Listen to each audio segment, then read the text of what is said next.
لیکن میں آج افسوس سے یہ کہنا مجھے پڑتا ہے کہ ہمارا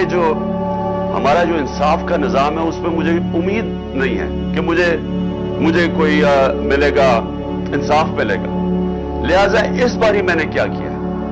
میں یہ جیو گروپ کے خلاف لندن میں اب کیس کر رہا ہوں. میں نے وکیل سے بھی بات کر دی ہے، میں اس کے اوپر لندن میں کیس کروں گا، اور وہ اس لیے کروں گا کہ میں وہاں لندن میں ہماری رجسٹرڈ چیریٹیز ہیں جس کا میں سربراہ ہوں، نمل یونیورسٹی اور شوکت خانم کی، اور کیونکہ انہوں نے یہ وہاں بھی چلتا ہے تو ادھر میں اب ان کے اوپر کیس کروں گا کہ یہ جو میرے اوپر انہوں نے جو میری کردار کشی کی ہے، اب یہ وہاں جواب دیں گے، کیونکہ ہم پیسے اکٹھے کرتے ہیں شوکت خانم کے لیے اور نمل کے لیے. تو لہٰذا میں لندن میں بھی کیس کروں گا. یہ جو شخص ہے، یہ جو فراڈ ہے، اس کے اوپر میں دبئی میں بھی کیس کروں گا، اور ان کے اوپر یہ جیو کے اوپر دبئی میں بھی کیس کروں گا، اور پاکستان میں بھی کیس کروں گا. اور میں نے فیصلہ کیا ہے کہ اب ہم ان کو اس لیے عدالت میں لے کے جائیں گے کہ ہم ثابت کریں گے کہ ان کا جو طور طریقہ ہے، یہ جو جیو گروپ ہے،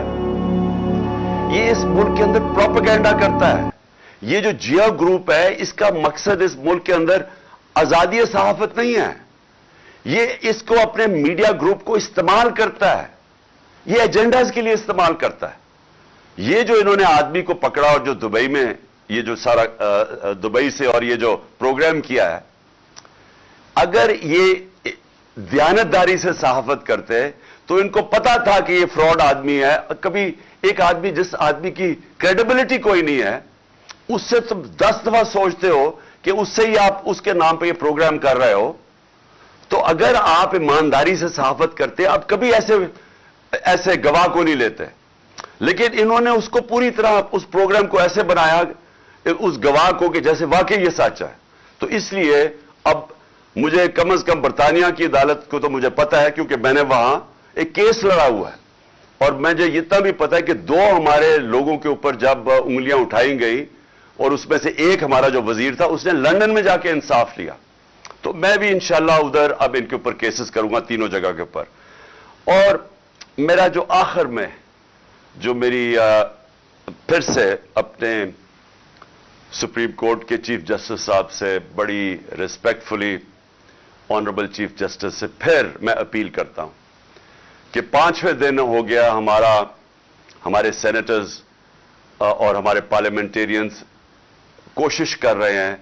کہ کیس ہمیں انصاف ملے. اور انصاف کسے ملے کہ اگر پاکستان کا جو نمبر 1 انویسٹیگیٹو جرنلسٹ ارشد شریف، اس کے لیے ہمیں انصاف چاہیے. کیونکہ جو بھی ہوا پتہ چلانا چاہیے کہ کس نے دھمکیاں دی اور اس کو باہر بھجوایا، کیوں اس کی جان خطرے میں تھی، یہ کون سا اتنا بڑا ملک سے غداری کر رہا تھا کہ اس کی جان خطرے میں اور اس کو ملک سے باہر جانا پڑے. اور پھر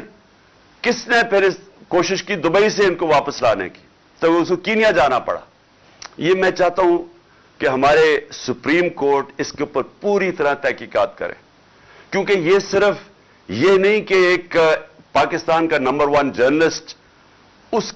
کی شہادت ہوئی ہے، یہ سارے باقی صحافیوں کے لیے بھی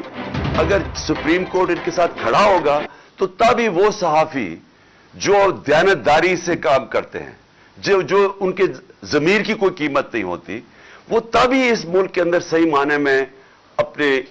آزادی صحافت ہوگی اور اپنے حق اور سچ کے لیے کھڑے ہوں گے. تو اس لیے میں سب سے پہلے تو یہ، اور پھر سے میں اعظم سواتی کا کہتا ہوں کہ یہ پاکستان کا سینیٹر ہے.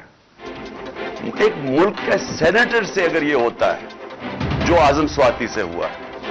اور یہی نہیں کہ جو اس کے اوپر تشدد کیا گیا اور ایک ٹویٹ کے اوپر. اور میں یہ دیکھ رہا تھا کہ اسلام آباد ہائی کورٹ میں ایک جج صاحب نے یہ کہا ہے کہ ٹویٹ کے اوپر آپ کسی کو بھی یہ نہیں کہہ سکتے کہ ملک میں کوئی بغاوت کرنے جا رہا ہے. یعنی اس نے بڑا اچھا میں داد دیتا ہوں کہ بڑا اچھا بیان دیا ہے. تو اس سے جو ہوا ہے ایک ملک کے سینیٹر سے، اور جس طرح پھر وہ جو ان کی وائف کے ساتھ جو ان کو ویڈیو بھیجی گئی ہے، یعنی اس طرح کی چیز اگر ہماری سب سے بڑا جو آخری جو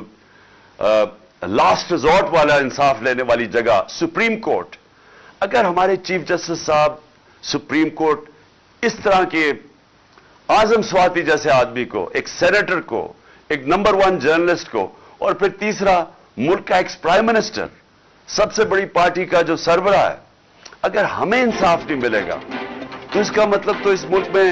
کسی کو تو اور کوئی چانس ہی نہیں ہے انصاف ملنے کی۔ عام آدمی تو کوئی سوچ بھی نہیں پھر سکتا کہ طاقتور کے سامنے جب وہ کھڑا ہوگا تو اسے انصاف ملے گا۔ تو یہ ایک ملک کے ڈیفائننگ مومنٹس ہیں، فیصلہ کن وقت ہے ہمارے ملک کا، اور اس لیے ہم ریکویسٹ کرتے ہیں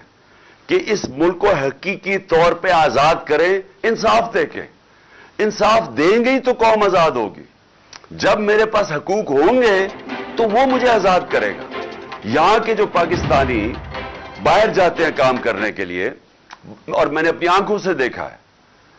برطانیہ کے اندر 50 سال پہلے میں نے دیکھا مزدور پاکستان سے گئے کام کرنے کے لیے، لیکن کیونکہ وہاں انصاف کا نظام ہے، حقوق ان کو تحفظ دیتا ہے، کیونکہ وہاں لوگ آزاد ہیں۔ ہمارے پاکستانی وہاں زیادہ آزاد ہیں، نچلے طبقے کے لوگ وہاں زیادہ آزاد ہیں کیونکہ پروٹیکشن ہے۔ دیکھتے دیکھتے کہاں سے کہاں پہنچ جاتے ہیں، وہ خوشحال ہو جاتے ہیں، وہ ان کے بچے کوئی ڈاکٹر بن جاتا ہے، کوئی کچھ بن جاتا ہے، کیونکہ جو معاشرہ ہے وہ موقع دیتا ہے لوگوں کو اوپر آنے کے لیے، کیونکہ وہ انصاف دیتا ہے، وہ لوگوں کے حقوق کی حفاظت کرتا ہے۔ تو پاکستان میں بھی وہ وقت ہے کہ ہم اس ملک کو اب ایک آگے لے کے جائیں۔ یعنی یہ جو مشکل آج کل دور ہے اور یہ جو چور اوپر مسلط ہیں، اس میں سے جو اس اندھیری رات میں سے یہ جو روشنی اب یہ ہے کہ شاید ہمارا انصاف کا نظام کام کرنا شروع کر دے، شاید ہمارا انصاف کا نظام کمزوروں کو تحفظ دے دے جب وہ طاقتور کے سامنے کھڑے ہوتے ہیں۔